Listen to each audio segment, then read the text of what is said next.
Donc effectivement, comme Iseut l'a bien présenté, on est une équipe constituée de 6 individus passionnés par tout ce qui concerne l'idéologie, l'imaginaire et l'interpellation. Et en fait, nous, on a commencé notre travail à essayer de comprendre, d'analyser la figure de l'avatar, en fait, analysée comme une sorte de dispositif qui permet d'interpeller plus ou moins, de près ou de loin, les joueurs et les joueuses dans l'univers vidéoludique des concepteurs et des conceptrices. Donc on a commencé en réalité par imaginer, analyser, développer une typologisation de ces mécanismes d'interpellation. Alors l'objectif de cette présentation aujourd'hui, c'est de vous présenter une partie de ce cadre théorique qu'on va tenter d'articuler avec les thèmes, les concepts phares de ce colloque, à savoir notamment la sensibilisation et la conscientisation. Et pour ce faire, moi je vais m'occuper de la partie théorique, et ensuite on va s'appuyer sur une étude de cas, analyse du jeu vidéo Céleste. Donc c'est Émile et Cédric qui prendront le relais. Alors, bon, très rapidement, qu'est-ce qu'on entend par l'interpellation? Là, vous avez à l'écran, il n'y a pas de son, c'est tout à fait normal, vous avez à l'écran une partie des jeux qui ont constitué notre corpus, donc Red Dead Redemption 2, The Last of Us 2, Yakuza et GTA 4. Donc ce qui nous intéresse, c'est, bon voilà, vous êtes avec votre avatar, vous circulez dans les villes fictives imaginées dans ces différents jeux vidéo, et tout d'un coup vous recevez, vous déclenchez en réalité, vous déclenchez des feedbacks particuliers, des appels, des sommations, des ordres, des suppliques, des invitations aussi, que nous on considère comme étant des interpellations, des formes d'interpellation, des procédures même imparables, dans la mesure où on ne peut pas du tout les contourner, des procédures imparables de recrutement des joueurs et des joueuses dans les univers vidéoludiques imaginés par les concepteurs et les conceptrices. Alors, ce concept d'interpellation, pour le penser, on s'appuie... Alors là, je vais aller vite, et je suis obligé de poser quelques briques conceptuelles. On va avoir un mur assez compliqué à la fin, mais bref. Donc, l'interpellation, c'est vraiment là... on doit l'analyse de l'interpellation à Luis Althusser, qui, dans les années 60, imagine... Alors, c'est désormais célèbre, imagine une scène théorique très banale qui peut arriver de la vie de tous les jours, où un policier interpelle un individu par la fameuse phrase « et vous là-bas ». Lorsque ce policier appelle cet individu, l'individu est littéralement converti en sujet social. D'individu, il parle en sujet assujetti. Donc nous, c'est un petit peu de ça qu'on part. L'idée, c'est de voir comment l'interpellation peut être problématisée comme le point de départ d'un processus de subjectivation, en fait, voire même une procédure d'interpellation, au cours de laquelle l'individu se reconnaît comme étant sujet et devra répondre en fonction de la place qui lui est assignée, par différents comportements, attitudes, énoncés, qui sont standardisés, normalisés, etc. Bon, ça c'est le premier niveau de l'analyse. L'interpellation, finalement, c'est un type d'interaction sociale. Nous, ce qui nous intéressait un peu plus, c'est de voir comment Luis Althusser part de cette interpellation, de ce type d'interaction sociale, pour en faire le modèle de compréhension du mode d'action de l'idéologie. Alors c'est très intéressant, il fait une sorte de twist un peu curieux. Luis Althusser, il montre qu'en fait, l'idéologie devient sujet et qu'elle appelle les individus. L'idéologie devient celle qui dit « et vous là-bas, avez-vous acheté telle ou telle voiture, avez-vous consommé telle ou telle offre, etc. etc. » Bon. À partir de là, on est allé chercher la définition de l'idéologie d'Althusser. Alors là aussi, je suis obligé d'aller extrêmement vite, qui en fait, se définit sous 3 différents aspects, sous 3 différents points de vue, que je vais rapidement expliciter, parce qu'on l'utilise un petit peu dans nos analyses. Bon, l'une des définitions les plus connues de l'idéologie, bon, bah, c'est celle que l'on doit à Althusser, c'est de dire, bon, bah, l'idéologie, c'est un système cohérent d'idées, de croyances, qui font donc système, et qui, en quelque sorte, orientent et déterminent le type de rapport imaginaire, et là je mets plein de guillemets à imaginaire, que les individus entretiennent à leurs conditions d'existence. Donc de ce point de vue-là, on parle d'idéologie au pluriel. Il y a des idéologies, d'accord ? Un ensemble d'idées qui portent des noms très spécifiques, très connus. Ça peut être le libéralisme, le marxisme, le capitalisme, le consumérisme, etc. etc. Bon, je vais très vite, mais vous voyez un petit peu l'idée. Alors comment on passe des idéologies à l'idéologie, donc du pluriel au singulier? C'est là où on tombe dans la, on va dire, théorie marxiste du reflet très connu. L'idéologie est de l'ordre de l'illusion. L'idéologie, ça passe simplement des idées qui font système, c'est aussi un mécanisme de déformation, un mécanisme de distorsion, voire même de réfraction de la réalité. Les gens se rapportent à leurs conditions d'existence à travers un imaginaire qui pourrait être plus ou moins vrai, plus ou moins faux. Donc l'idéologie est de ce point de vue-là, de l'ordre de l'illusion, elle est trompeuse. Donc c'est là où généralement on a toutes les connotations négatives qui nous viennent à l'esprit lorsqu'on parle d'idéologie. Et le troisième point qui nous intéresse hautement, c'est l'idéologie sous l'angle de son effet. Alors, pour Althusser, l'idéologie, elle se dit de plusieurs manières. Elle s'exprime de plusieurs manières. C'est pas simplement dans le discours. Ça peut être dans les images, ça peut être dans les structures, ça peut être dans les attitudes, dans les comportements, etc., etc. Et l'idéologie, donc, elle recrute. Elle a littéralement ce que Jean-Jacques Le Cercle, sur lequel on s'appuie grandement, qui essaye de renouveler les analyses d'Althusser, l'idéologie, elle a une force d'adresse. En recrutant les individus, elle les fixe à un rôle, à une place, au sein duquel l'individu va essayer comme ça d'évoluer, évolution qui va influencer ses processus de subjectivation, etc. Donc, alors dans les jeux vidéo, alors c'est très intéressant de reporter ce type d'analyse, donc idéologie comme contenu, idéologie comme forme, ou plutôt déformation et idéologie comme force. Et ben voilà, dans un jeu vidéo, vous avez un ensemble d'avatars, parce que c'est d'abord là-dessus qu'on s'est intéressé, qui interpellent les joueurs et les joueuses, les fixent une place, un rôle particulier dans une forme de diégèse, d'univers, qui en quelque sorte reflète une réalité qui peut être parfois fantasmée, des fois déformée, des concepteurs et des conceptrices. Si bien que de ce point de vue-là, c'est assez intéressant, les joueurs et les joueuses ne sont pas seulement engagés d'un point de vue narratif, kinesthésique, quoi d'autre, immersif, etc. Ils sont engagés en tant que sujets. Ils deviennent sujets en fonction, encore une fois, de la place et du rôle que leur attribuent les concepteurs et les conceptrices. Et il y a une sorte de relation, de rapport, en fait, qui lie justement les uns avec les autres à travers ce rôle et cette place qui leur est attribuée. J'avance encore et je vais vite terminer sur la notion d'interpellation du point de vue d'Althusser. Bon, là, on est dans une forme de déterminisme quand même. Le sujet devient un sujet, donc il est forcément assujetti. Ça, ça a souvent été critiqué du côté d'Althusser. Le cercle nous dit non, le sujet n'est pas seulement assujetti, il peut produire un certain nombre d'actes qui le fait passer d'un sujet assujetti à un sujet doué de conscience, centre de responsabilité, capacité d'action ou d'agency. Ça, c'est le rôle de ce qu'il appelle les contre-interpellations. Le « et vous là-bas », on peut très bien contre-interpeller le policier qui finit par être interpellé comme étant lui-même policier, accusateur, cherchant un suspect, etc. Donc il y a une sorte de dialectique interpellation, contre-interpellation qui nous intéresse grandement, voire même pour Althusser, la contre-interpellation peut agir comme critique de l'idéologie. Là, je suis un petit peu obligé de faire des raccourcis, il faudra analyser cet énoncé-là qui est très problématique, mais vous voyez un petit peu l'idée. Alors, maintenant qu'on a posé toutes ces petites briques-là, je vous propose la définition suivante, qui est encore en construction. J'ai hâte de vous entendre là-dessus. Donc, on propose de croiser la théorie althussérienne de l'idéologie avec la théorie de l'agir communicationnel d'Habermas. Et là, pauvre Habermas, je n'ai pas le temps d'en parler, c'est vraiment pas le temps. Donc, on va faire avec. Mais bon, donc, on définit l'interpellation comme un processus communicationnel. On voit déjà de toute façon le côté émetteur-récepteur dans l'analyse que je vous ai proposée, au cours duquel un agent X appelle un individu Y qui se sent et se reconnaît comme sujet étant interpellé. Bon, là, il y a tout un tas de présuppositions dans cette définition-là. Je vais juste en nommer trois, mais on aura peut-être l'occasion d'en parler un peu plus longuement. Bon, le premier point, c'est la notion d'agent. Bon, je ne suis pas encore tout à fait au clair avec cette notion, mais je vois qu'agent facilitateur est revenu à de nombreuses reprises. Donc, c'est l'idée qu'en fait, l'interpellateur, ça n'est pas forcément une personne. Ça peut être une image, ça peut être une mécanique de jeu, un gameplay particulier, etc., etc., qui médiatise en quelque sorte l'interpellation en provenance de l'interpellateur. Ça, c'est la première présupposition.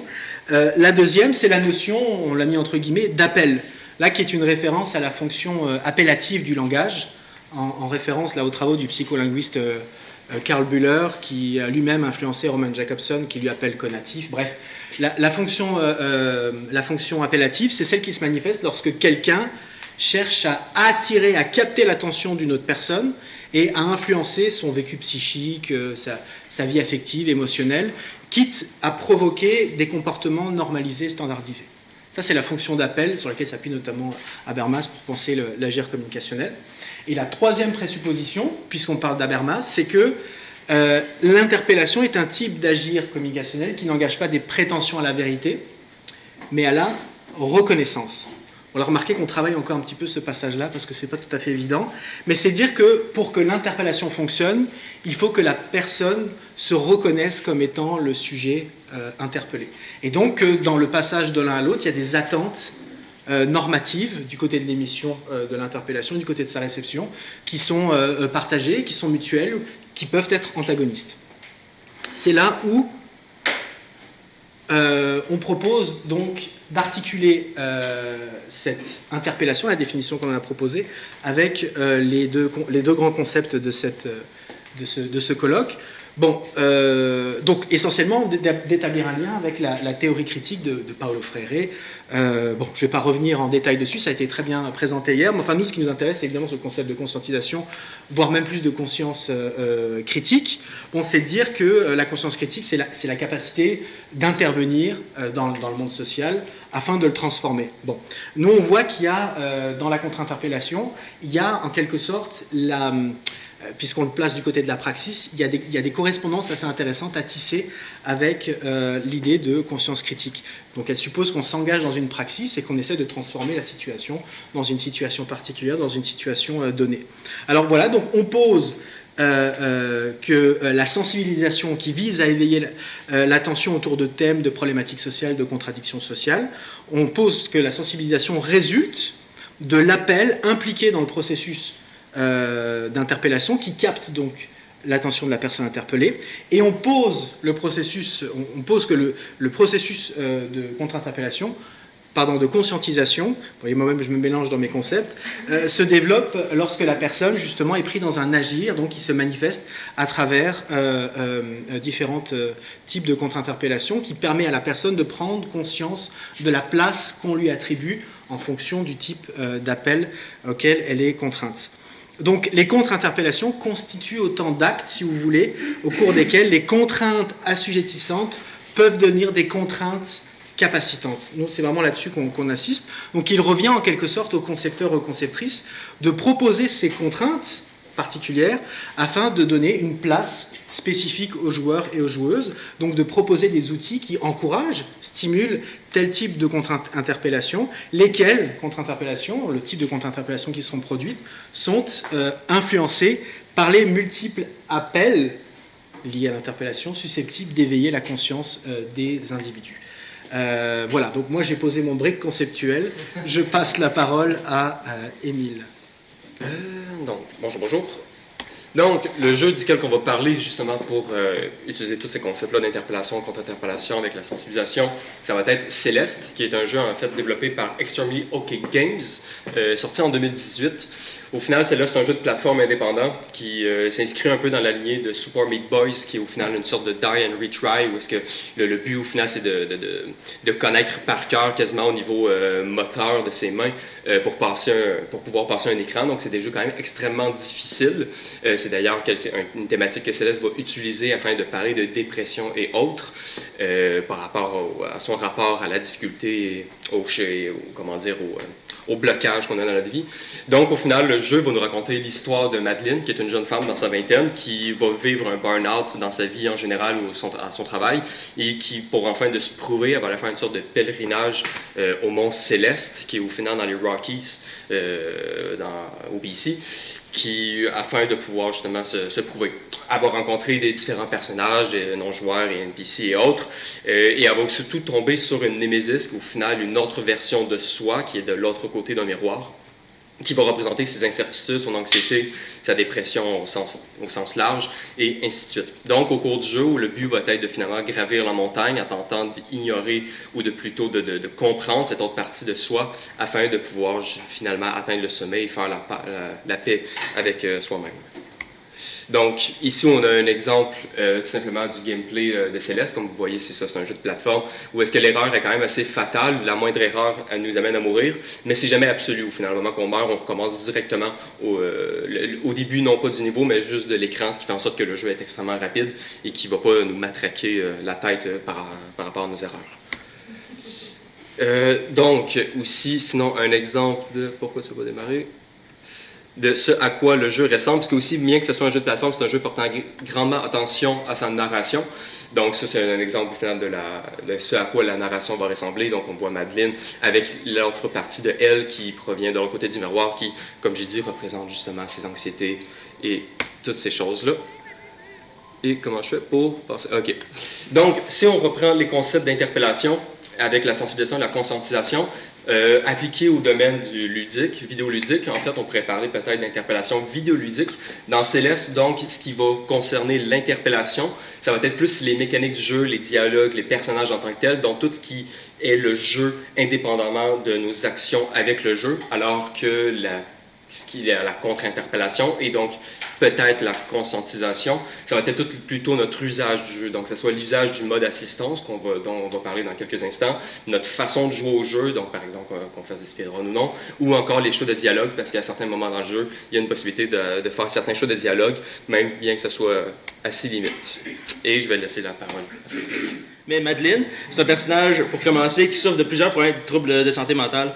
On sait par la narration qu'elle a eu une dépression par le passé, elle fait de l'anxiété, elle fait de l'anxiété de performance, elle a des comportements autodestructeurs, le manque d'estime de soi, d'elle-même. Dans le contexte de cette conférence-ci, par contre, notre objectif, c'est d'analyser comment les techniques d'interpellation du jeu, peuvent promouvoir l'équité, promouvoir des valeurs qui sont positives, que je dirais positivistes. On analyse comment Céleste sensibilise à propos de la santé mentale et il va outiller les personnes qui se reconnaissent là-dedans à avoir une mentalité potentiellement plus utile envers leur réalité personnelle et même avoir des outils qui peuvent, de façon analogique, s'appliquer dans leur vie à eux. D'abord, comme on a dit, l'interpellation n'est pas seulement avatorielle, l'interpellation peut prendre la forme de texte. Dans ce cas-ci, on voit des interpellations textuelles et visuelles. Dans le premier exemple, c'est des cartes postales que tu reçois. Ben, c'est pour Madeleine, mais c'est pour toi parce qu'il parle au you. Et la première, on voit comment le jeu te dit tu peux sauvegarder et quitter à n'importe quel moment. Tu repars exactement à l'endroit que tu as laissé. Donc, il n'y a pas de honte à avoir à quitter le jeu. Et de la même façon, en bas, le jeu te dit que c'est correct d'avoir un nombre de morts plus haut parce qu'au final, tu fais juste apprendre. Il y a une recontextualisation ici par l'entremise de l'interpellation pour recontextualiser la mort non pas comme une défaite, mais comme une opportunité d'apprentissage. Un élément du jeu qui est vraiment intéressant pour nous, c'est le mode assistance. C'est un mode qui permet de personnaliser la difficulté du jeu. Céleste, c'est vraiment doté d'un outil qui vient, de cette façon, déconstruire l'étiquette qui est normalement attachée à la difficulté qui est typique du genre platformer où tu meurs tout le temps. Contrairement au choix de difficulté habituel, genre facile, normal, difficile, les joueurs et les joueuses sont empowered, pour utiliser les mots de la développeuse, à adapter l'expérience de jeu à leurs propres préférences, leurs connaissances et leurs habiletés personnelles. Mais le mode assistance va révéler des valeurs qui sont en opposition avec le discours hégémonique du jeu vidéo en général. Vous voyez l'exemple de Wolfenstein qui te traite littéralement de bébé parce que tu veux jouer à un jeu sans avoir d'être frustré. Ben, c'est ça. Selon moi, le discours de Céleste se veut empathique et compréhensif des différences de chacun. C'est une critique, en certaine façon, de l'idéologie de performance qui vient avec le libéralisme. Pour nous, ce qui nous intéresse, c'est le fait que ce mode-là, le mode assistance, va interpeller certains joueurs-joueuses, mais pas toutes. C'est pas tout le monde qui va se sentir interpellé par la présence de ce menu-là. Plutôt, seulement certaines personnes vont se sentir ciblées par le menu et par la possibilité de modifier eux-mêmes le jeu. Et je ne l'ai pas vraiment dit tantôt, mais au final, le mode assistance permet notamment de faire que tu ne peux pas mourir, permet de ralentir la vitesse du jeu. Il y a plein d'options pour faire que tout le monde peut vaincre le jeu à son propre rythme. La difficulté du jeu fait partie, je dirais, de son message, mais en même temps, à un moment donné, il n'impose pas une difficulté, il impose la difficulté que tu veux surmonter. Le processus communicationnel de l'interpellation peut aussi se dérouler par une rupture qui va attirer l'attention. Il y a une scène particulière qui prend la forme d'une scène sur une nacelle. Les personnages, Madeleine et Théo, sont en train de se rendre à un autre niveau, et ils sont sur une nacelle comme de montagne, et elle bloque. Ceci, parce que c'est une situation très simple, fait que Madeleine souffre d'une attaque de panique. La caméra va ensuite faire un zoom, le ciel devient noir et rouge, comme on peut voir. Madeleine panique, et ça, c'est une rupture visuelle textuelle, mais en plus de ça, il y a aussi une rupture mécanique qui s'opère. Parce que ensuite, il y a une autre séquence de jeu. Une séquence où l'écran devient noir et Théo, le personnage qui est avec Madeleine, lui recommande de penser à une plume. Et ensuite, cette plume-là, le joueur, la joueuse réalise qu'elle peut bouger de haut en bas lentement. C'est quelque chose. Et après ça, il y a un cadre qui apparaît. Et lorsque la joueuse apprend à faire que ça bouge de haut en bas lentement, ben c'est un peu. Elle apprend un vrai truc pour dealer avec une attaque de panique. La cohérence cardiaque, qui est un outil qui peut aider, qui n'est pas une solution parfaite non plus, mais qui peut aider à dealer avec une attaque de panique. C'est ce qui est particulièrement intéressant pour nous ici, c'est que c'est un des exemples comment le jeu peut se rapprocher de l'interpellation peut être utilisée pour amener de la conscientisation. Par analogie, oui, parce qu'à un moment donné, une attaque de panique, tu ne règles pas ça en appuyant sur le bouton sauter, mais c'est quand même un outil qui peut aider les gens à s'outiller pour avoir une meilleure réaction ou avoir un mindset plus efficace pour eux dans ces situations-là. Et je vais laisser maintenant la parole à Émile. OK, donc, pour conclure, au final, on va tenter un peu de remettre, sur la tête les concepts qu'on a présentés jusqu'ici, donc les pistes de recherche qu'on a plus ou moins eu le temps d'explorer jusqu'à date. Pour revenir sur le mode assistance, justement, une question qu'on peut se demander, en fait, c'est si, l'interpellation, jusqu'ici on a parlé de l'interpellation dans le jeu, donc une interpellation qui va être intradiégétique, mais on se demande aussi si l'interpellation, en fait, elle ne pourrait pas être extradiégétique, donc sortir même du cadre du jeu, que ce soit envers le public et les développeurs et développeuses. Par exemple, justement, le mode assist, en fait, a changé au fil des updates du jeu. À la base, le jeu disait que sa difficulté était essentielle justement à son expérience et que pour les personnes qui n'étaient pas capables de passer à travers la difficulté, qu'ils pouvaient moduler la difficulté à travers le mode assistance. Mais les gens, par contre, ont parlé avec les développeurs et développeuses pour dire qu'au final, ça faisait un peu élitiste de dire que la difficulté était nécessaire à l'expérience de base du jeu et que aussi, au final, que peut-être il faudrait rendre ça plus, inclusif. Donc, en discutant avec ces derniers, les développeurs et développeuses ont fini par, à l'update 1.3, de changer la formulation du mode assist afin de parler plutôt d'une gratification d'expérience, comme le jeu est finalement un jeu de défi et qui offrait un mode assistance afin que les gens puissent moduler leur expérience afin d'avoir leur propre forme de gratification. Donc, on a un exemple justement d'un jeu qui a été interpellé par son public et non un jeu qui fait seulement interpeller son public. Et un autre cas que je vais tenter de passer extrêmement rapidement, mais ce qu'en fait Céleste ne parle pas réellement que de dépression. En fait, la développeuse Maddie Thorson a découvert au fil du développement de son jeu en fait qu'elle avait une crise d'identité de genre, donc suivant le développement du jeu, elle est devenue transgenre, ce qui fait en sorte qu'il y a plusieurs symboliques plus ou moins conscientes qui se retrouvent dans le jeu. Mais ce que, ultimement, ça nous amène à nous rendre compte, c'est que le jeu, Céleste, a d'une certaine façon été un environnement qui a permis à la développeuse, avec son public aussi, à travailler sur son identité de genre. Donc, un peu comme Simon Delorme présente dans son article de Vectis par rapport à la conscientisation de est-ce que la place parce que la conscientisation s'appliquerait réellement, c'est lors du développement du jeu. Ça nous mène à se demander, en fait, si le développement de Céleste n'aurait pas été carrément un cas de conscientisation pour la développeuse Maddie Thorson, comme ça lui a permis, en partie, à travailler son identité de genre. Et ça l'amène aussi à se demander qu'est-ce qui s'en est pour les personnes qui ont trouvé un soutien analogique chez Madeleine et le jeu en tant que tel par rapport à leur propre processus. Et c'est tout. Merci.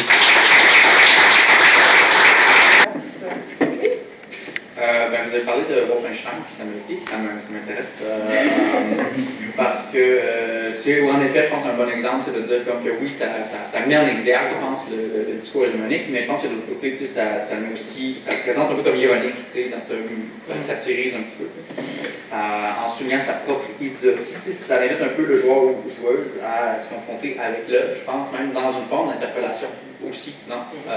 Qu'est-ce qu'on aurait fait par rapport à ça? Au final, je pense que l'exemple de Wolfenstein était utile pour montrer l'exemple au final, la plupart des jeux vidéo ont une relation avec la difficulté qui est très axée sur mettons avec la sortie d'Elden Ring, que si t'es pas bon, ben tu mérites pas de jouer. C'est pas mal de même juste en général dans les jeux vidéo. Donc, pour moi, c'est un exemple. Mais effectivement, il y a une idée derrière ce menu-là, notamment, que c'est une blague. Mais je pense que l'idéologie qui est derrière reste pertinente. Et j'articulerai aussi, je prolongerai ta réponse, c'est qu'on a été confronté, en fait on avait un corpus de jeux quand même, on va dire, de jeux idéologiques, surtout si on pense à GTA et compagnie, et on s'est livré à l'exercice d'identifier des jeux de conscientisation, de sensibilisation, en tout cas réputés comme tels, et l'idée c'était de voir comment notre cadre théorique pouvait s'attribuer de l'un à l'autre, et l'une des choses qu'on aimerait développer un peu plus, qui n'est peut-être pas assez ressorti dans cette présentation, c'est de dire que ultimement ce qui apparaît en jouant, ce qui apparaît à travers le gameplay de Céleste et le jeu à Céleste, il y a une sorte de critique d'une forme d'idéologie qui n'apparaît pas comme telle, c'est une critique, par contre tu l'as dit, effectivement, du culte de la performance, l'idée que, parce que finalement, Madeline, au fur et à mesure du jeu, on apprend qu'elle est vulnérable, elle souffre de troubles mentaux, etc., beaucoup d'insistance là-dessus, et il y a une forme d'affirmation justement de ces mots, c'est important de les transmettre, c'est important même d'en faire un jeu en particulier, avec la séquence de la plume, etc. Donc il y a une sorte de rupture avec une forme d'idéologie ambiante, où effectivement ce genre de vulnérabilité-là, on les cache, on les montre pas. Donc là l'idée c'est de voir comment dans certains jeux on tombe à deux pieds dans l'idéologie, on joue avec en réalité, on s'amuse dans le rôle et la place que l'on nous attribue, mais il y a d'autres jeux vidéo, dont Céleste, qui essayent de donner justement des outils pour offrir une contre-interpellation qui permet de prendre conscience de la nature de cette idéologie, mais qui n'est pas présente. C'est celle dont les créateurs et créatrices de ce jeu-là ont tenté de faire la critique. Mais il faut la chercher, évidemment, il faut la chercher, ça n'apparaît pas comme tel dans ce jeu-là. Voilà. Ouais.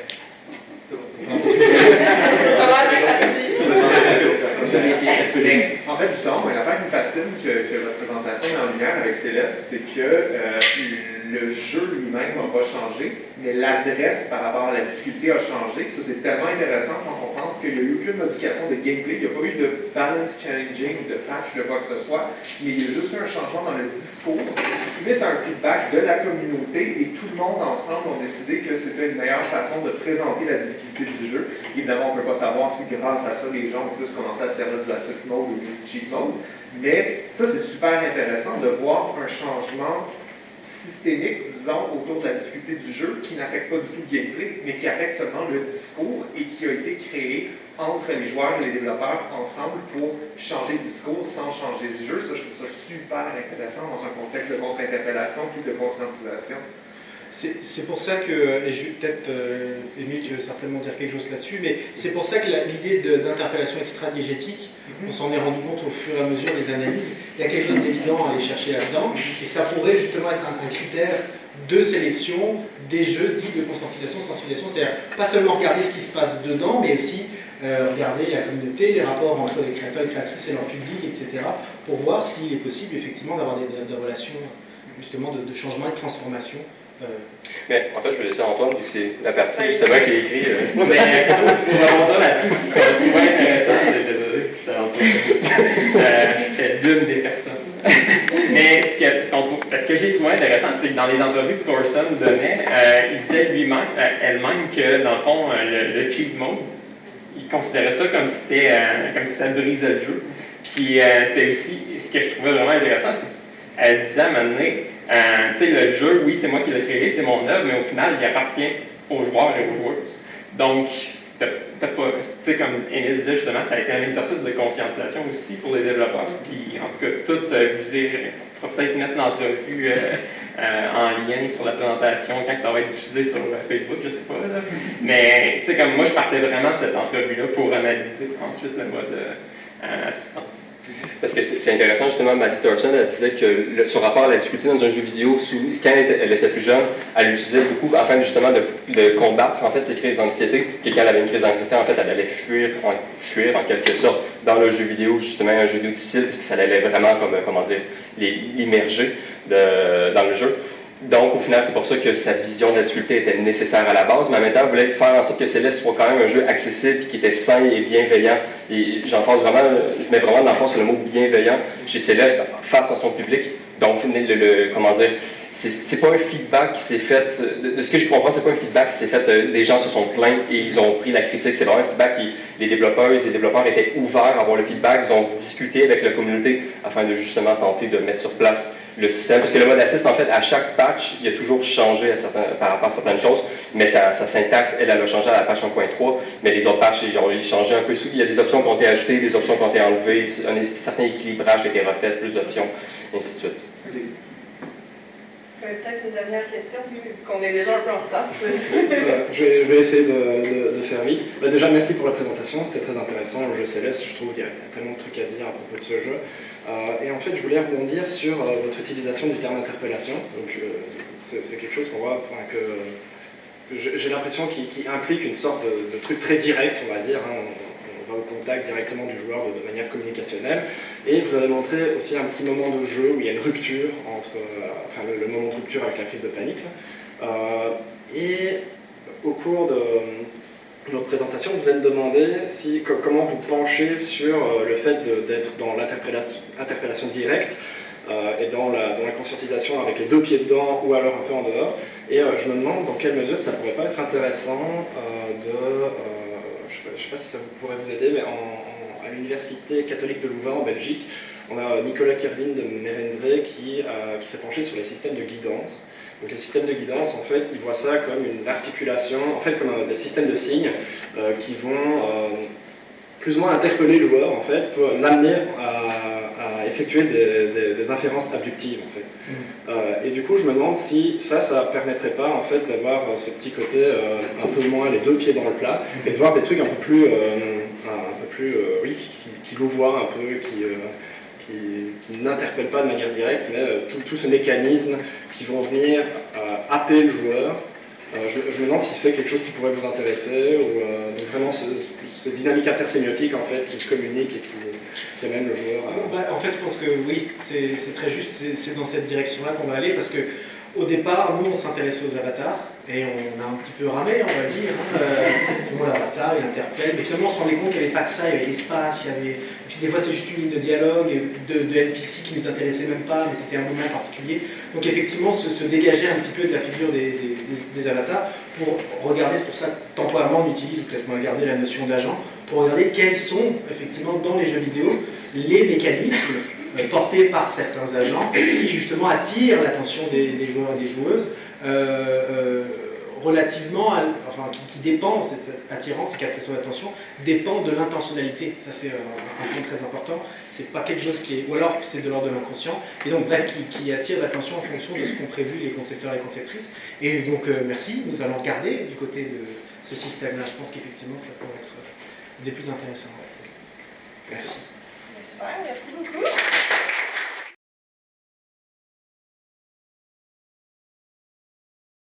Monde, je suis content d'être là pour continuer la discussion avec vous. Moi, ce que je vais vous présenter, c'est un exemple super intéressant de cas limitrophe de conscientisation. Donc, un jeu qui, lors de nos travaux sur la recherche de la conscientisation que vous avez vu hier, si vous étiez là, sur les 10 critères de conscientisation, c'est un jeu qu'on sait que moi, je me suis posé beaucoup de questions à savoir est-ce que c'était, oui ou non, un jeu de conscientisation, et c'est ça qu'on va déterminer ensemble. Donc, je vais vous présenter rapidement Paulo Freire et la conscientisation, surtout pour ceux qui n'auraient pas été là hier. Et ensuite, je vais vous présenter évidemment Persona 5, le jeu qui est à l'étude aujourd'hui, et essayer de répondre en fait à la question est-ce que je peux vous raconter l'entièreté de Persona 5 en utilisant exclusivement des citations de Paulo Freire. Et si je suis ici devant vous, c'est évidemment parce que la réponse est oui, fait que je suis bien excité. Et ensuite, grâce à tout ce travail-là d'analyse, on va essayer de déterminer ensemble un peu c'est quoi le jeu de conscientisation, qu'est-ce qu'on peut apprendre d'un jeu qui n'est pas tout à fait un jeu de conscientisation en le comparant à ce qu'on a besoin pour les jeux de conscientisation. Je vais regarder souvent mon timer juste pour être certain de ne pas me perdre. Donc, Paulo Freire, rapidement justement, c'est un pédagogue brésilien qui a vraiment longtemps œuvré dans l'alphabétisation afin de renforcer le sens critique des paysans brésiliens qui jusqu'à date étaient, je pense, à 70% de taux d'analphabétisme au moment où lui-même a commencé ses études et ses travaux. Il avait vécu une enfance dans un milieu défavorisé, ce qui l'a mis en contact avec ces peuples-là. Et en 1970, il publie le livre « La pédagogie des opprimés », qui est le livre que j'utilise pour la présentation d'aujourd'hui, qui est une grande réflexion sur la nature des relations d'oppression dans la société et surtout les façons de s'en sortir, avec une méthode qui propose la méthode de révolution dialogique qu'on va expliquer tantôt, par lequel les peuples opprimés peuvent reprendre le contrôle sur les situations d'oppression et se libérer et aller ensemble vers une société post-oppression. c'est à travers le principe de la conscientisation, qui est l'un des sujets qu'on voit aujourd'hui, et justement que je vais vraiment utiliser dans sa forme un peu frérienne, l'idée d'un processus par lequel les hommes et les femmes approfondissent la conscience qu'ils ont de la réalité socio-culturelle qui modèle leur vie, donc ce qui les entoure, et de leur capacité à transformer cette réalité-là. Donc quand on parle de conscientisation, il est vraiment question d'une prise de conscience sur notre environnement à travers différents mécanismes qui nous amènent à co-créer un savoir, un peu comme ce qu'on fait en ce moment, et pour Freire, évidemment, qui commence par l'alphabétisation, pour permettre une compréhension plus aiguë des mécanismes du monde, dans le but d'aller chercher l'historicité inhérente aux humains, c'est-à-dire la capacité aux humains de comprendre qu'ils changent le cours de l'histoire, que l'histoire est formée à partir d'eux, et donc qu'ils sont capables de le modifier. Ce qui arrive souvent avec des revendications sociales, mais comme Freire le dit, si jamais le processus de conscientisation entraîne des revendications sociales, c'est simplement parce que les opprimés réalisent le système oppressant dans lequel ils vivent et donc vont revendiquer leur propre libération. Libération, d'ailleurs, c'est le mot qui est le mot central de l'œuvre de P. Studio, sorti en 2006, Persona 5, qui est un jeu de rôle en tour par tour traditionnel qui se passe dans un Tokyo moderne d'un côté et aussi dans un monde onirique de l'autre où on incarne des simples étudiants, comme c'est souvent le cas, de jour et des voleurs gentlemen, voleuses gentlewomen de nuit. On est un groupe de phantom thieves qui rentrent dans la tête des méchants adultes pour leur voler leurs désirs et les forcer à cesser leurs travaux d'oppresseurs. Donc, le premier boss qu'on voit ici, c'est le méchant professeur qui abuse de ses étudiants et on va plonger dans son palais subconscient afin de lui extraire ses désirs et d'en faire une meilleure personne. C'est un peu la diégèse centrale du jeu. Et le jeu se passe à travers des liens sociaux qu'on développe avec les gens dans Tokyo. Et plus on rencontre les gens, plus on devient fort, mais aussi plus on progresse leurs histoires parallèles. Tous ces gens-là sont aux prises avec des enjeux de libération et d'affirmation de soi. Et donc, c'est pas mal ça le principe du jeu. Je ne vais pas vous l'expliquer en détail parce que, comme je vous dis, de toute façon, le but de la présentation, c'est de vous le présenter à travers les quotes de Freire. Fait que le jeu commence à travers une quote qui nous dit « Une fois la relation oppressive établie, la violence est donc instaurée et l'histoire n'a jamais vu jusqu'à aujourd'hui qu'elle était déclenchée par les opprimés. » C'est parfaitement vrai autant pour Freire que pour Persona parce que le jeu commence au moment où notre personnage s'interpose le soir dans une altercation où un politicien essaye d'abuser d'une jeune femme et donc lui, en s'interposant, se retrouve face au politicien qui va essayer de ruiner sa vie en rétribution, va en faire de lui un criminel ou en tout cas l'accuser de voie de fait et donc notre personnage se retrouve enchaîné et sous probation pendant 1 an, ce qui débute un peu l'histoire. Le protagoniste, justement, est face à un enjeu où il est brimé dans l'expression de son soi, brimé dans sa libération, et la violence dont il fait preuve et la violence dont on va faire preuve quand on va aller tapocher des démons subconscients est toujours une violence que Freire nomme comme étant restitutive. Donc, c'est jamais une violence instigatrice, c'est toujours une réponse à la violence initiale des oppresseurs pour restituer la libération des personnes. Parce que les oppresseurs, justement, ont beaucoup de tactiques différentes pour garder leur pouvoir, et Freire nous dit que pour dominer, l'oppresseur n'a d'autre moyen que de refuser aux masses populaires la véritable praxis, donc le véritable acte, de leur refuser le droit de parler et de penser correctement. Et justement, Freire va nous nommer comment les oppresseurs vont avoir tendance à immerger les opprimés dans leur propre réalité, une réalité où eux-mêmes sont tout-puissants, et les garder dans un état où ils vont leur faire croire qu'ils n'ont aucun pouvoir, et les présenter même comme des objets. Les oppresseurs sont souvent décrits comme étant voyant les humains comme des quasi-choses, et c'est mis en détail, je ne sais pas si on le voit bien, on le voit moyennement, dans cette image-là, où carrément dans l'un des palais subconscients qu'on voit, les humains sont représentés par des machines distributrices qui crachent de l'argent. Donc, Persona nous met vraiment en scène des palais subconscients avec des humains assujettis et même physiquement altérés, résultant à l'état de quasi-chose. Et ça, d'ailleurs, ça nous montre même un peu tous les palais différents qu'on va visiter dans le jeu. Et la quote de Freire qui va très bien avec ça, quand il nous dit « Voilà pourquoi les oppresseurs développent une série de moyens qui leur permettent de proposer au regard des masses conquises et opprimées un monde faussé, un monde chimérique qui, en les aliénant encore plus, les maintient dans la passivité. » Donc j'ai lu ça, j'ai trouvé très drôle, j'ai trouvé que ça fitait très bien entre les deux. Fait que, ce qui nous amène un peu justement à c'est quoi les pouvoirs d'action du joueur, c'est la libération. Autant dans l'œuvre de Freire que dans l'œuvre de Persona, on est dans cette idée-là de lutte et de libération. Personne n'a la liberté d'être libre, c'est l'inverse. On lutte pour la liberté précisément parce qu'on ne l'a pas. Fréret nous parle que la libération et le processus de libération, c'est un acte transformationnel. Donc, les personnes se transforment et après ça peuvent transformer l'histoire. Et les opprimés peuvent surmonter l'état d'être réduits à des quasi-choses que je nommais. Et donc, les joueurs qu'on incarne sont des agents de la libération. Et c'est exactement ce qu'on va voir dans Persona. Si vous avez déjà joué au jeu, même aux anciens, il y a toujours cet état-là de transformation où on passe d'un état de simple étudiant à un état de, justement, dans ce cas-ci, un espèce de voleur gentleman capable de faire plus que ce qu'on serait capable de faire. Petit drôme avertissement pour le prochain diapo, il y a du sang représenté un petit peu, on ne va pas passer trop de temps, c'est juste une quote que je trouve vraiment pertinente pour nous parler de Fréret. Quand il nous dit « La libération est donc un accouchement douloureux, l'être humain qui naît de cet accouchement est un nouvel être qui n'est viable que lorsqu'il dépasse la contradiction oppresseur-opprimé ». On voit physiquement au début du jeu l'accouchement au moment où notre personnage principal retire très douloureusement son masque pour développer le pouvoir de son persona qui va finalement lui permettre de se battre dans le monde subconscient. Et justement, le pouvoir de ce persona-là, c'est ce que le jeu et la série Persona nomment comme étant le true self et ce que Fréret nomme comme étant le plus-être. Quand il nous dit que les opprimés découvrent qu'ils et elles ne parviennent qu'à être authentiquement si ils, elles ne sont pas libres, c'est cette idée-là que l'authenticité est un concept phare, autant pour l'œuvre de Fréret, qui nous rappelle que l'authenticité permet la révolution, mais qu'ensuite, du côté de Persona, c'est la même chose. La majorité des personnages principaux sont aux prises avec des crises d'authenticité et doivent faire face à leur shadow self ou à la limite faire face à ce qui les opprime pour développer leur pouvoir et être finalement capable de se battre dans le métavers avec tous les autres monstres. Le personnage qu'on incarne, le personnage principal, c'est un cas spécifique intéressant où lui a la capacité de revêtir tous les masques de tous les personnages, faisant de lui un peu le Joker du jeu de cartes, mais aussi le leader révolutionnaire. Parce que malgré que lui arrive avec son esprit de libération et vient libérer chacune des personnes, lui-même est capable d'investir l'énergie de chacune des personnes, donc c'est celui qui est capable de penser avec les masses. Et il fait ça de la façon par la révolution dialogique.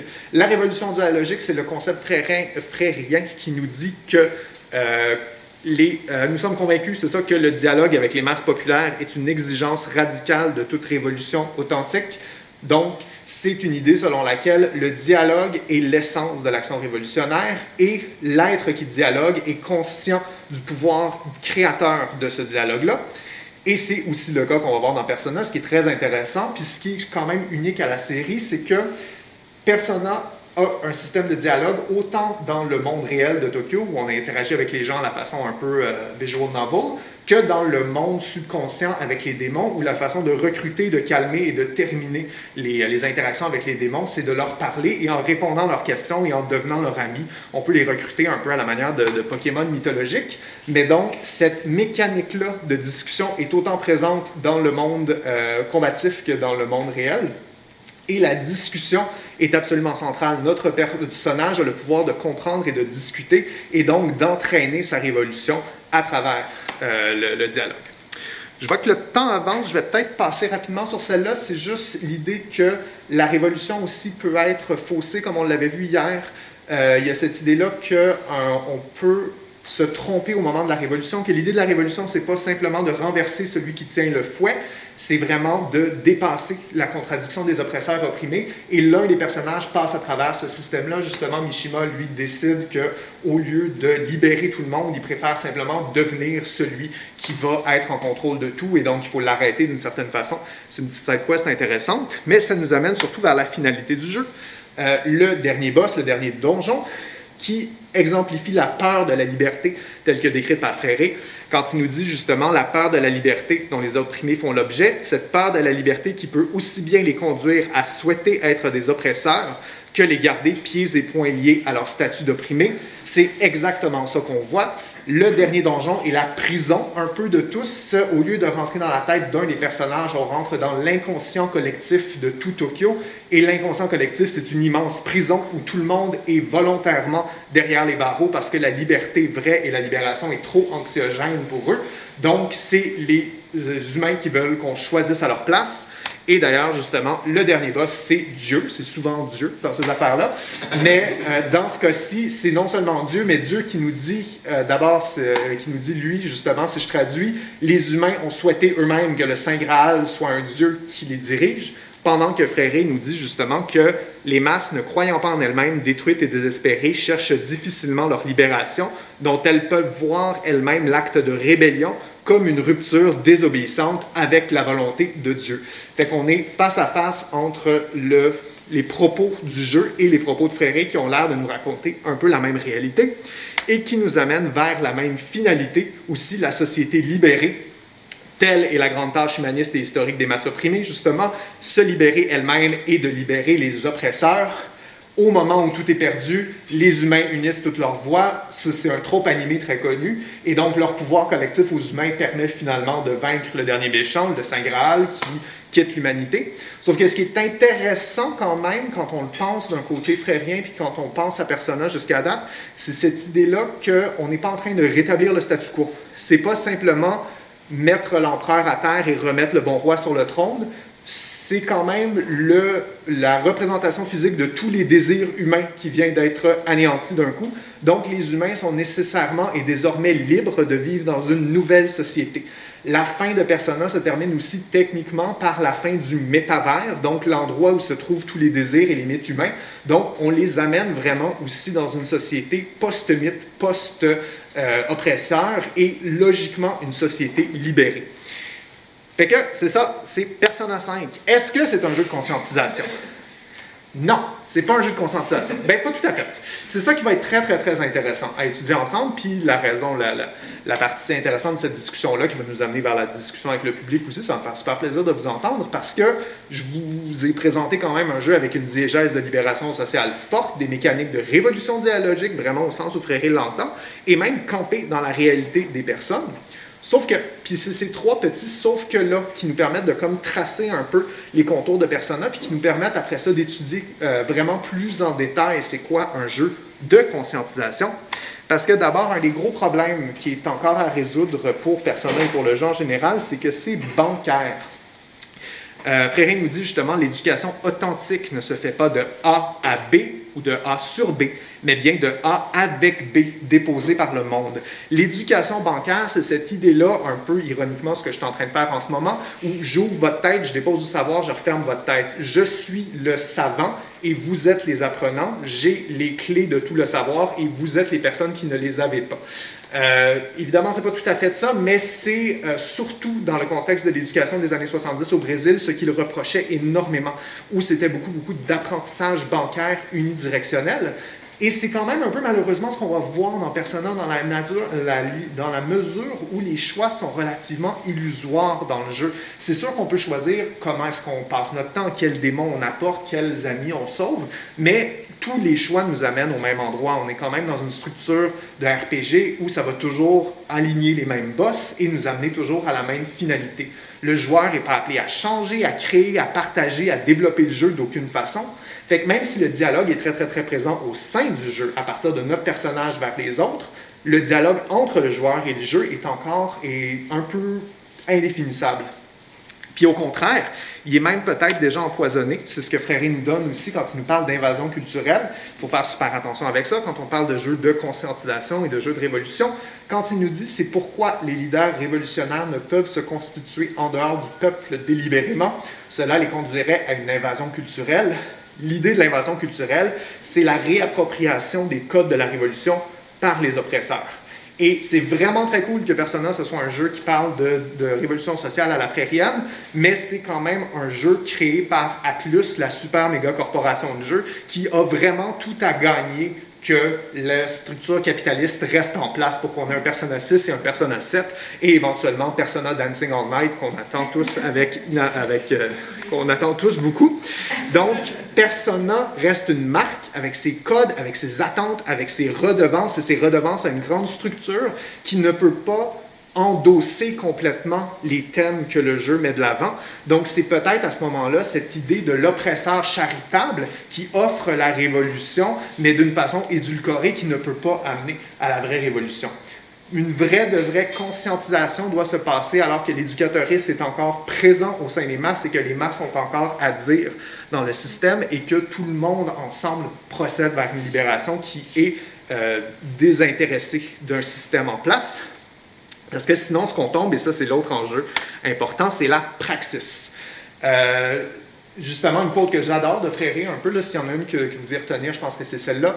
Il nous dit « Dire que les femmes et les hommes sont des personnes, qu'elles sont libres en tant que telles et ne rien faire concrètement pour que cette affirmation devienne une réalité est une farce. » Et je ne veux pas être trop catastrophique en disant comme ça, c'est sûr qu'il y a toujours moyen d'en discuter, mais il y a quand même cette idée-là intéressante que Persona, c'est un hublot vers un petit monde de conscientisation. Je disais hublot au début de notre présentation, c'était pour ça. Initialement, je voulais appeler la présentation un aquarium de conscientisation, d'où l'image, parce qu'on est vraiment en train de jouer à un jeu où des petits poissons avec des masques changent la petite société virtuelle. Et c'est pas non plus pour dire que le virtuel peut pas avoir d'effet sur le réel, mais justement, Fréré différencie dans son livre l'humain et l'animal, en ce sens que l'humain est capable d'agir sur le monde, alors que l'animal ne fait qu'agir au sein du monde et participer. Et en jouant, si vous voulez me débattre, ça va être super intéressant d'en penser, mais en jouant, il y a quand même cette idée-là où on agit sur le monde virtuel, où on fait bouger les poissons dans l'aquarium, mais on est quand même assis dans notre sofa au sein du monde physique qui, lui, ne change pas. Donc, Persona 5 est un exemple extrêmement intéressant d'un monde cloisonné qui se transforme énormément, mais qui n'est pas historique au sens où on l'entend de révolution sociale et de conscientisation. Donc, ce n'est pas un acte sur la réalité objective que d'y jouer, même si c'est définitivement une petite révolution sociale qui s'opère. Fait que c'est pas mal ça, un peu la question que j'ai à poser sur vous quand je disais que Persona n'est pas un jeu de conscientisation, pour est-ce que j'en parle pendant 20 minutes, parce que je pense que c'est intéressant, c'est un jeu sur la conscientisation, définitivement. Puis c'est dans cette espèce de tension-là entre les deux que ça m'amène à identifier quelques petits aspects du jeu de conscientisation pour y réfléchir autant dans leur application, si on veut prendre des jeux déjà existants ou si on veut créer des jeux de conscientisation. C'est d'abord des jeux qui doivent mener à une action concrète où l'idée de la praxis doit faire partie de l'ADN du jeu. Ensuite, qui doivent inclure des éléments de personnalisation parce que le joueur doit se sentir représenté, mais ne doit pas simplement se sentir représenté d'une façon où la méga corporation lui montre comment il se sent. Il ne faut pas que ce soit de l'invasion culturelle, il faut vraiment que ce soit le joueur qui décide de créer sa propre réalité avec ça. Donc, par la création de contenu, par l'échange avec les autres joueurs, par l'analyse de la réalité propre aux joueurs, et justement doit être réfléchi comme une étape au sein d'un processus menant vers la révolution. Ça ne veut pas dire qu'il faut jeter personne à la poubelle, mais ça veut dire que l'éducateuriste ou le directeur, mettons, du groupe de réflexion ne doit jamais être bien loin. Ça ne peut pas être un black box tout seul, à mon sens. Ben c'est ça. Voilà, fait que je veux vous entendre là-dessus.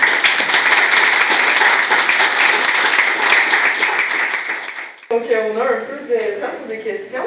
Oui, toi, merci pour la présentation. J'ai passé des heures sur Persona, du coup c'était très sympathique de voir une analyse pareille. Je me posais une question, mais pas que sur cette présentation-ci, mais aussi sur toutes les autres présentations et le thème du ce colloque. Donc, pour le moment, on se pose beaucoup de questions sur le jeu vidéo qui serait un outil de conscientisation autosuffisant. Et je me demande dans quelle mesure c'est vraiment... Enfin, c'est une question à laquelle je n'ai pas la réponse, mais je me demande si c'est vraiment un idéal à atteindre, en fait, dans le sens où la conscientisation va porter sur des problèmes sociétaux, des phénomènes sociétaux humains, quoi. Et donc, du coup, en fait, j'ai l'impression que c'est cool qu'en fait, le jeu vidéo puisse servir en tant qu'outil de médiation, et qu'on ait besoin d'un opérateur qui vient susciter le débat, mais par le biais du jeu vidéo. Et donc je me demande à quel point c'est souhaitable que le jeu vidéo soit autosuffisant, en fait. C'est ça ma question. Pourquoi est-ce que est-ce que ce serait pas aussi très bien d'avoir cet outil de médiation? Ben, effectivement, ben, c'est une question intéressante. Justement, je pense que c'est vers ça la réflexion qu'on est en train d'avoir, parce que oui, ce serait très possible. D'ailleurs, effectivement, c'est facile de voir dans tous les travaux sur la conscientisation comme quoi la peinture dans les années 70 ou le cinéma, quoi que ce soit, sont des décodeurs. La réalité, Fréré nomme comme ça, comme étant des actes qui permettent de décoder la réalité et après ça de faire un retour. C'est que ce qui est comme un peu frustrant, c'est que le jeu est un médium interactif. Donc, techniquement, le jeu serait capable d'être en relation dialogique avec la personne si les mécaniques le permettent. Et donc, c'est pour ça que justement, de dire que oui, le jeu va être un outil de conscientisation au même titre que tous nos médias non interactifs, c'est parfaitement vrai. Puis effectivement, prenons personnellement, puis rentrons-le dans un club de lecture, dans un cercle de lecture sur Prairie, ça c'est parfait. C'est ça que j'ai fait, c'est ça que vous venez de voir en fait. Mais c'est qu'on a avec le jeu cette capacité-là d'avoir l'agent facilitateur virtuel, notre espèce de digital Aristotle qui pourrait nous apprendre à notre rythme. Et c'est ça qui est très, très, très intéressant. Fait qu'il ne faut pas non plus penser que ça va être la panacée, mais il ne faut pas non plus discarder l'idée trop vite. Il y a comme une tension entre les deux qui est intéressante à explorer. C'est ça que je l'ai exploré avec Persona, mais qui justement pourrait nous donner cette possibilité-là que l'interactivité du jeu puisse remplacer le facilitateur, l'agent facilitateur, puis c'est surtout pour un concept de diffusion et de facilité d'accès. Parce que oui, effectivement, on pourrait demander à n'importe quel pédagogue de se promener de place en place, mais l'idée quand même d'un jeu de conscientisation, c'est quelque chose où le pédagogue est comme préfet et les gens peuvent ouvrir c'est pas nécessairement ouvrir la boîte et se conscientiser, mais tu comprends qu'on peut envoyer ça dans une communauté et la communauté a déjà un peu tous les outils nécessaires à ce niveau-là. D'accord, c'est ça, merci. Fait que, ouais. Il y avait quelqu'un là. Ah, c'est moi, je peux enchaîner. Ah, ok. Pardon. Je suis allé, vas-y. Et qui prendrait du coup le rôle de ce facilitateur, de ce pédagogue si on n'a plus? Parce que dans la création du coup d'un jeu de conscientisation, moi j'ai du mal à voir.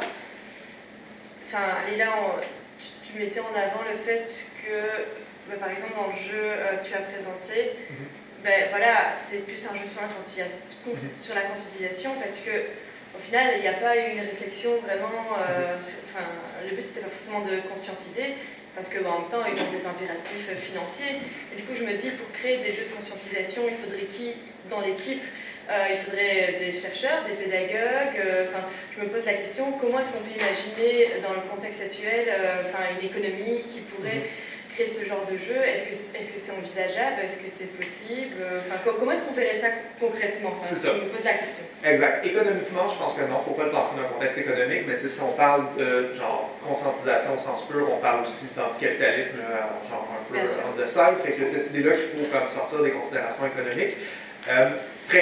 Le processus de conscientisation qui nomme passe par l'idée de prendre une personne qui a le savoir, qui descend dans le groupe d'opprimés et qui aide un peu les gens ensemble à se créer un corpus. Donc pour l'alphabétisation, c'était ça. C'est lui, sachant lire, écrire et parler, enseigner ça, aller voir dans un village les gens et trouver avec eux les phonèmes et les nomenclatures les plus importantes pour eux, pour les amener globalement après ça à comprendre, à apprendre à lire et à écrire et éventuellement à développer leur sens critique. Fait que nous, l'idée, justement, c'est ça, c'est que le jeu soit cette personne-là, soit soit cette personne détenteur de savoir qui peut rentrer dans la communauté, un peu comme je disais, et la communauté elle-même se conscientise dans le sens où le jeu de conscientisation, au sens pur, est extrêmement modifiable et extrêmement adaptable, mais régi juste par un système de règles qui lui permettrait de dispenser minimum le savoir qui a besoin d'être dispensé. Peut-être effectivement qu'on ne pourra jamais sortir de l'idée d'un agent facilitateur humain qui va devoir comme un peu superviser le jeu, mais c'est comme un peu l'utopie de voir est-ce que ça se pourrait, cette idée-là, que le jeu lui-même soit capable de permettre aux gens de le modifier suffisamment pour qu'eux soient capables de faire une démarche de conscientisation. C'est peut-être un petit peu ça de ce niveau-là. Puis comme je te dis, c'est ça, il n'y a pas de solution claire parce qu'effectivement, ça demanderait presque d'un jeu qui est capable de réagir à tous les inputs. Je pense que c'est possible en travaillant avec des artistes ou des designers, des plus petits studios, ou même, je pense au film de Matrix qui est sorti là. En fait, je ne sais pas si vous avez lu les interviews, mais c'est pas dans le domaine du jeu vidéo, c'est dans le domaine du cinéma. Mais en fait, les réalisateurs se sont bien amusés, en fait, et en fait, ils font une critique de l'industrie du cinéma à travers la réalisation du dernier opus. Donc voilà, donc il y a moyen au final que eux-mêmes, des gros films ou des gros jeux vidéo puissent eux-mêmes amener une certaine conscientisation, mais bon, voilà, c'est un peu... C'est ça. C'est parfaitement possible, mais tu sais, l'élément qui ne doit jamais changer, c'est qu'il faut que ce soit le peuple qui le change. Ça, c'est absolument indélébile dans le sens où on peut créer toutes les structures et toutes les diégèses de changement social, il faut absolument que ce soit le peuple qui, lui, travaille à changer comme les choses. Merci. J'ai une dernière intervention. Oui, merci pour ton intervention, qui était vraiment super intéressante. Ma question peut-être est un peu naïve, vu que je viens d'études du terrain, je m'en excuse d'abord si c'est le cas, ça s'écrit un peu en deux questions, mais moi aussi je pensais justement à de Matrice, parce que beaucoup des thèmes que tu parles en personnage que je connais pas assez malheureusement, j'ai le temps d'y jouer, mais mettons aussi des trucs comme V pour Vendetta. Moi je me demandais à quel point tu pouvais pas même, tu parlais de tension, mais qu'il n'y avait pas même une contradiction à offrir un jeu qui est autant sur la liberté, sur la prise d'action, et de ne pas le permettre à travers le gameplay, qui est pourtant la spécificité justement, on ne s'attend pas dans un Matrice ou dans un V pour Vendetta ou toutes ces œuvres-là, que tu n'as pas à pouvoir agir nous-mêmes, alors que là, c'est sa force. Et aussi, je me demandais, parce que évidemment, dès qu'on parle de culture pop, presque systématiquement, la production est problématique parce que son but est évidemment de faire de l'argent. C'est le but. Mais t'as-tu regardé un peu la réception pour voir si malgré ça, c'est sûr, il y en a qui peuvent critiquer, mais s'il y en avait qui avaient justement davantage reçu l'idée de la liberté, avoir le goût justement de se conscientiser, d'avoir des actions politiques comme on a vu justement avec les masses de V, les masses de Joker, et tout comme ça. C'est très possible.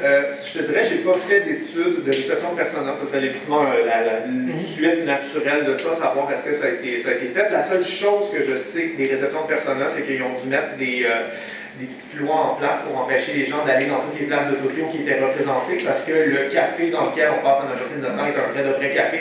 Fait que ça a été un problématique au point que les rues étaient tout le temps remplies de monde, fait qu'il fallait absolument faire quelque chose pour ça. Fait que je sais qu'il y a eu, c'est ça, l'engouement classique autour de jeux populaires. J'ai pas vu le mouvement révolutionnaire avec Persona. Je te dirais que jusqu'à un certain point, la contradiction apparaît seulement sur une lecture un petit peu plus haute, parce qu'au moment de jouer au jeu, on est vraiment en train de se libérer soi-même et de libérer tous les autres. Le jeu nous enchaîne et nous dit « libère-toi », et ça, on le fait. On le fait jusqu'à la fin, et effectivement, notre personnage se libère complètement, il libère l'entièreté de l'humanité. C'est juste qu'effectivement, quand on s'arrête et on y réfléchit, on fait comme « ah ouais, mais moi, je suis encore moi, puis je suis encore chez moi », puis effectivement, c'est ça, c'est le pont vers la praxis qui manque. Et un petit peu, quand on parle de jeu de conscientisation, c'est ça qui est important, c'est qu'il ne faut pas non plus croire naïvement que si on sort ça, les gens vont se praxiser par eux-mêmes, les gens vont comprendre qu'il faut se libérer, ils vont partir se libérer tout seuls. C'est qu'un jeu de conscientisation doit créer un pont vers la praxis, ne peut pas que nous donner ça, parce que là, effectivement, comme tu dis très bien, on est dans quelque chose de presque contradictoire que le jeu nous propose, et après ça, nous laisse un petit peu face à nous-mêmes vis-à-vis ça. Mais définitivement, une étude de réception de personnage serait due pour faire ça, pour continuer le processus de réflexion. Ouais. Merci.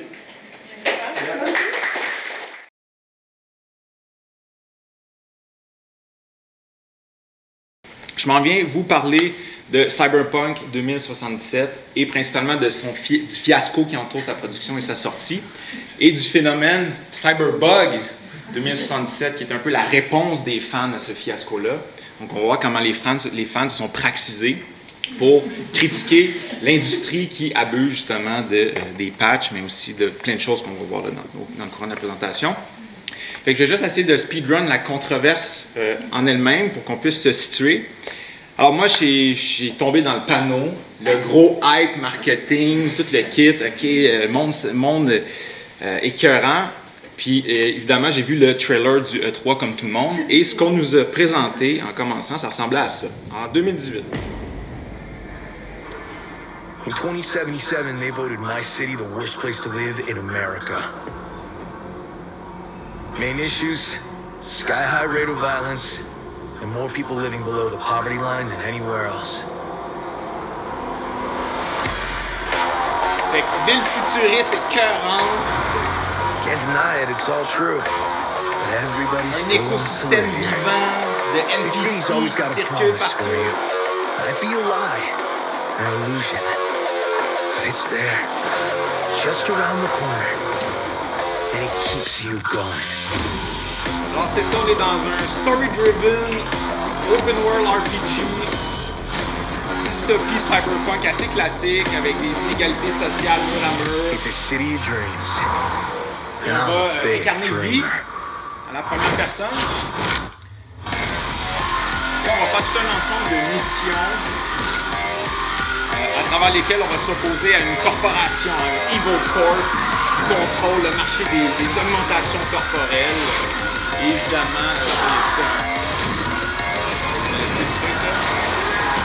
histoire de vengeance vraiment rocambolesque, la conduite de véhicules, des embuscades, tout ça en monde ouvert. regarde ça, puis on tombe en amour. Moi, je regarde ça, puis c'est comme, OK, imaginez l'énergie, l'argent que ça prend pour faire un trailer comme ça, pour présenter ça au E3. Puis ça, c'est la petite minute, mais tous les médias ont eu 1 heure complète de gameplay de ce type-là pour comme setter les attentes. Mais au final, qu'est-ce qu'on a eu? Ça ressemblait plus à ça. In 2077, they voted my city the worst place to live in America. Main issues, sky-high rate of violence, and more people living below the poverty line than anywhere else.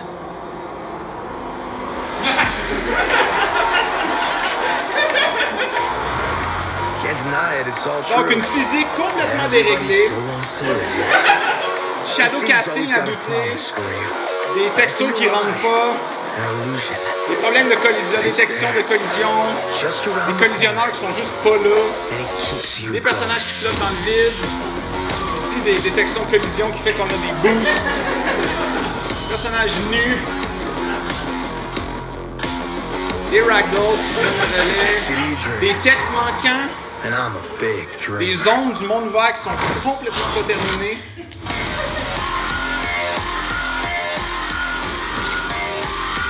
Comportement d'NPC inexplicable.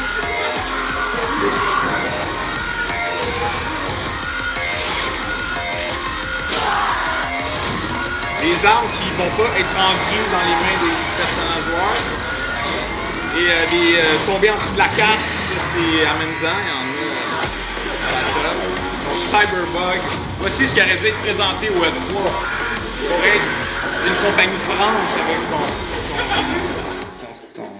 public, en fait. Alors voilà, donc je suis content que vous entendrez j'espère que ma conclusion va puncher en fonction de ça. OK. Donc, premièrement, les coûts du glitch. Juste rapidement, je vais faire un petit recensement là, de la place du glitch dans tout ce mess. Premièrement, CD Projekt Red a été obligé de rembourser 30 000 copies pour un coût total de 2,7 millions. Et le jeu a été retiré du PlayStation Store parce qu'il y avait trop de bugs. Ça, c'est extrêmement rare que ça arrive. Donc là, c'est assez particulier. Après la sortie du jeu, il y a tellement un mécontentement énorme par rapport au produit que les investisseurs vont poursuivre la compagnie en cours pour fausse représentation et tout ça. Et la compagnie a dû payer 1,85 million pour setter la poursuite en cours, pour pas que ça aille plus loin, parce que ça aurait pu ruisseler et dégénérer davantage.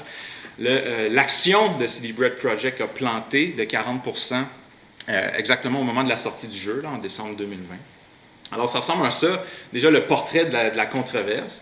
Et juste pour vous situer dans le temps, là, je vous ai mis un petit carré en bas, juste pour que vous ayez une idée de l'ampleur du projet. Donc, on parle de 500 employés quand on est dans la production à plein régime, un budget de 316 millions.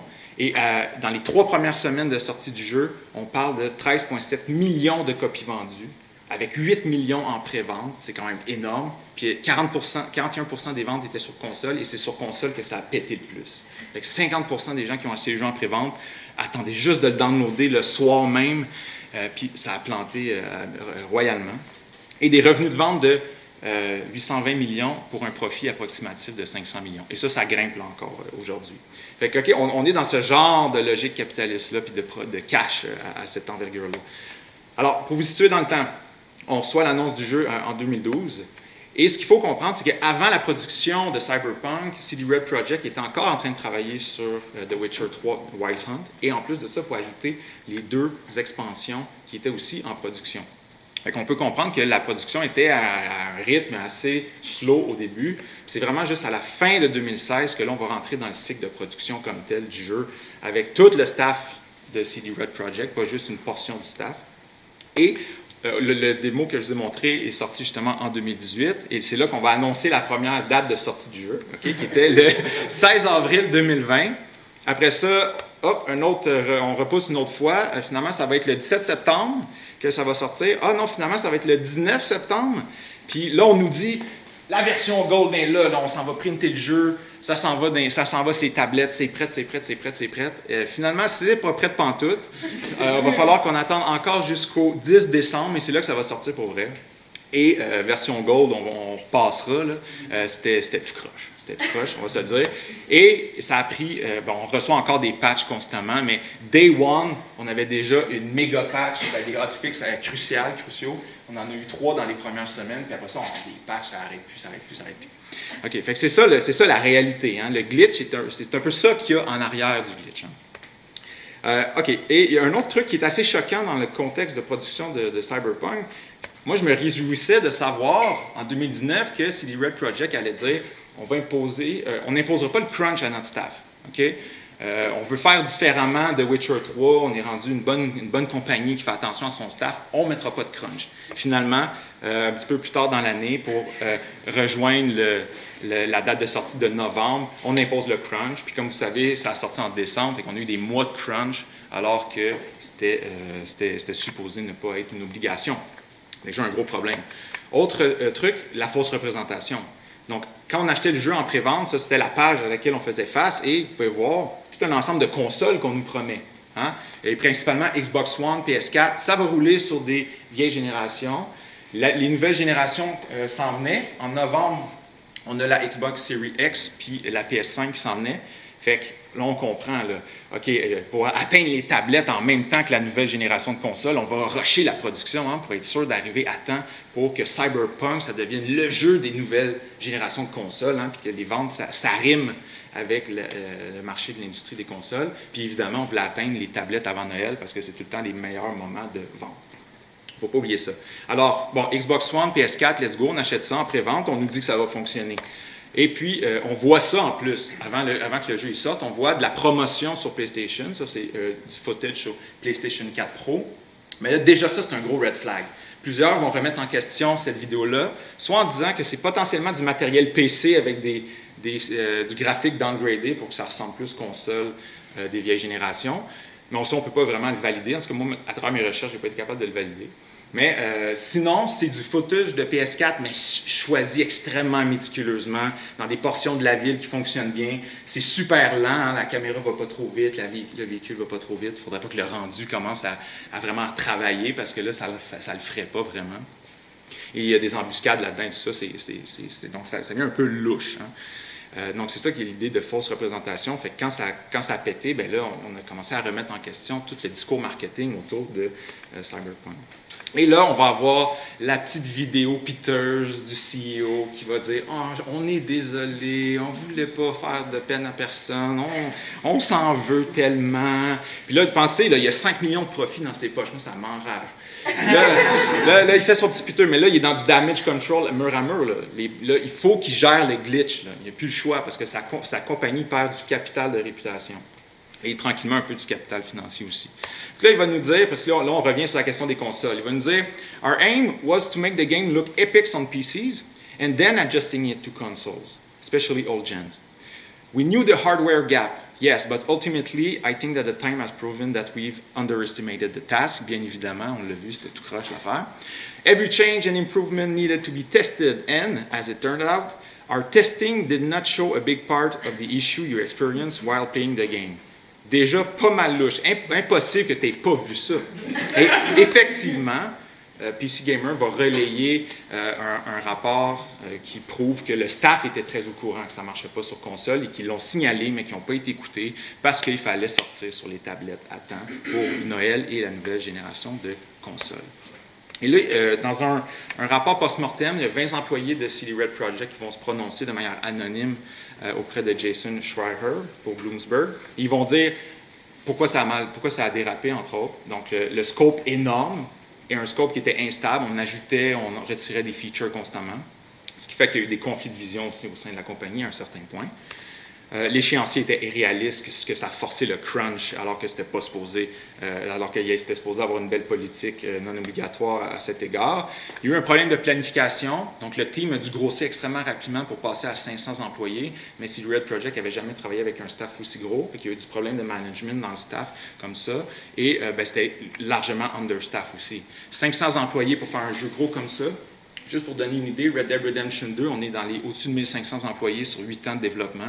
Puis Assassin's Creed Origins, qui est aussi un open world, on était au-dessus du 1000 employés aussi. Fait que là, on est à 500 ici. Là. Ça fait que c'est ça, l'aspect understaff, ça avait été flagué aussi. Des problèmes technologiques aussi. Hein, l'idée qu'on fait sur 1000 consoles en même temps. Mais là, il faut faire des ports. À chaque fois qu'on fait un port, il faut ajuster le code. Il y a plein d'affaires à ajuster. C'est un travail monstre.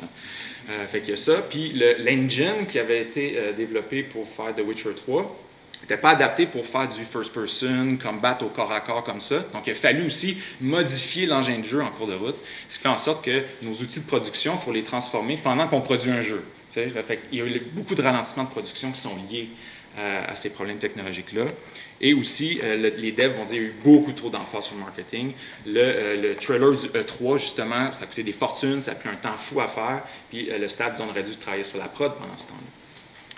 Et bien, évidemment, comme dans toute, en fait, l'industrie capitaliste du jeu vidéo à son meilleur, hein, on va tout sauver par la patch, hein, sauver par la cloche, sauver par la patch, c'est un peu ça que je veux dire ici. Donc, dans son beau petit vidéo, après qu'il s'est excusé, c'est que, OK, maintenant on regarde le futur, là, qu'est-ce qui s'en vient? Ah, OK, on va tout réparer, vous allez avoir des patchs, des free DLC, puis en fait, tout ce qui aurait dû être fait avant la sortie du jeu, au final. Et moi, ce qui me choque le plus, c'est que je commence à jouer le jeu. La première interaction du jeu, le premier bouton que vous allez peser, ils vont vous demander est-ce que tu nous donnes la permission de prendre tes données pour corriger le jeu. Fait que là, ici, c'est vraiment le glitch comme service de testage non rémunéré. Hein? C'est comme consentir à l'exploitation, consentir au playbook. Moi, ça m'enrage complètement. Faites votre job, puis vous n'aurez pas à nous siphonner nos données comme ça. Alors, dans les ruines numériques du capital, hein, qu'est-ce que je veux dire par là? C'est que le glitch, pour moi, c'est la trace des logiques du capital qui s'encryptent dans le code, dans le jeu, dans la matérialité du jeu. Et c'est ça que je veux vous dire. Et ce que va nous dire Bettencourt dans son livre Glitch Art in Theory and Practice, il va dire le rôle critique du glitch dans la création d'une œuvre médiatique politiquement engagée nécessite que le glitch rende sensible l'économie politique qui a produit l'œuvre défectueuse. Okay? Puis c'est ça que je vais vous montrer. Hein. L'usage du glitch va déterminer son rôle critique. C'est ça je veux qu'on aille vers ça.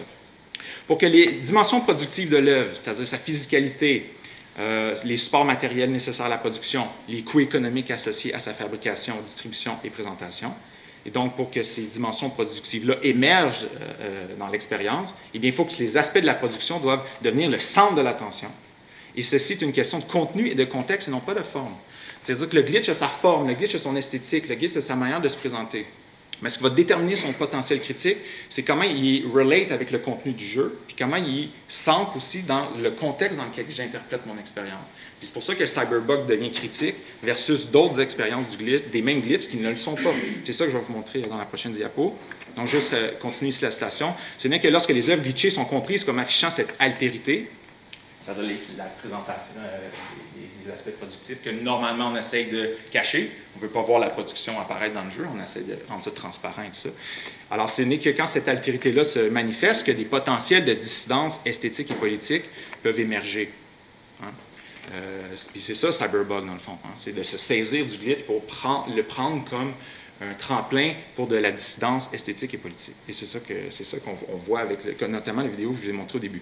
Et tout ça est un rapport d'interprétation. Donc, ça prend une conscience critique pour être capable d'utiliser le glitch de façon critique. Parce que des usages non critiques, il y en a plein. Hein? Et ça, moi, ça m'attriste un peu.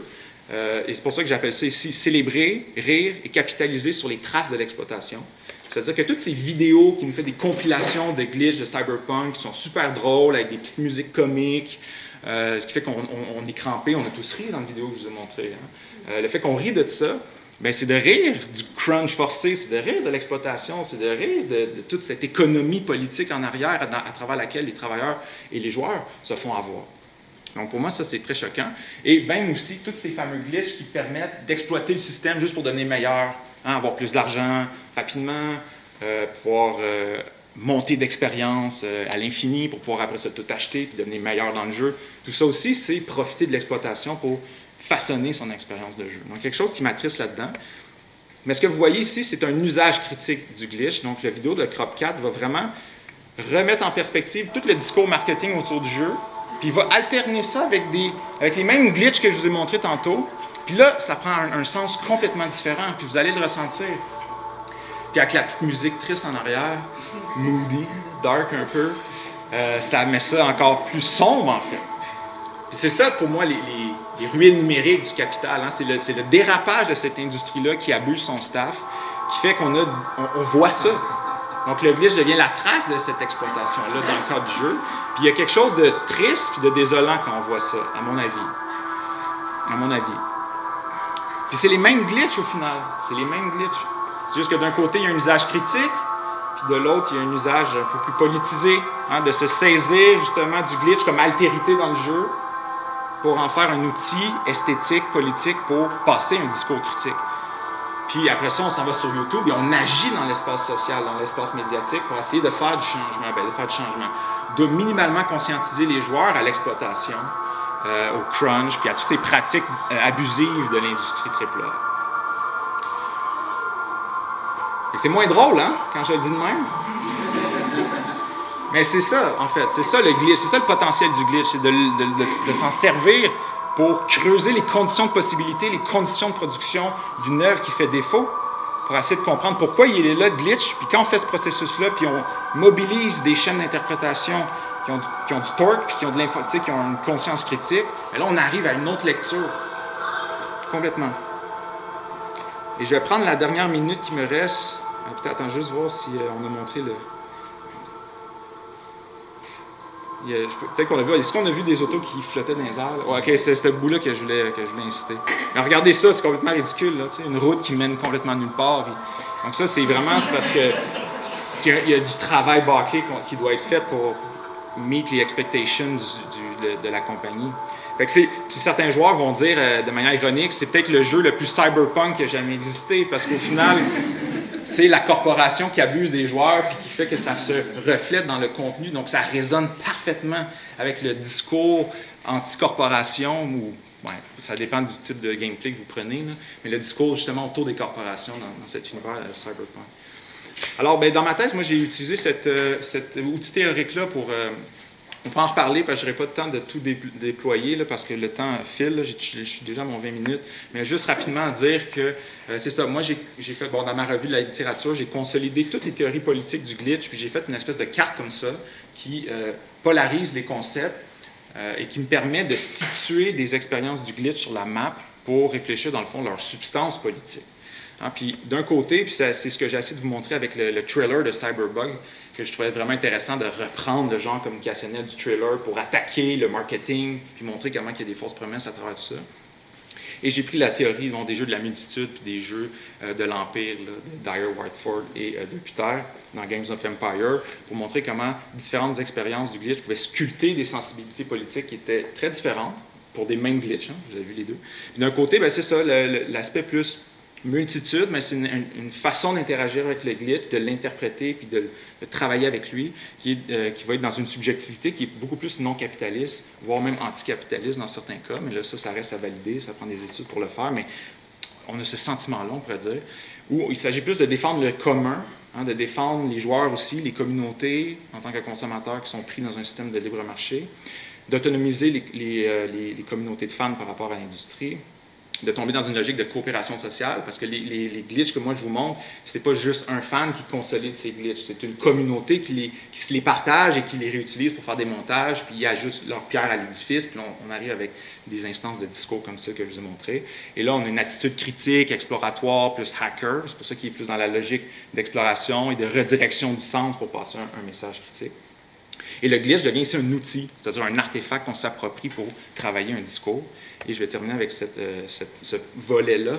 De l'autre côté, ben, c'est l'exploitation, c'est la logique capitaliste, en fait. Fait que ça, c'est tous les tops loufoques là, qu'on fait pour aller chercher des views, des revenus de ads sur YouTube et tout ça, ou même juste exploiter le jeu pour devenir meilleur que le système, puis performer, exceller et tout ça.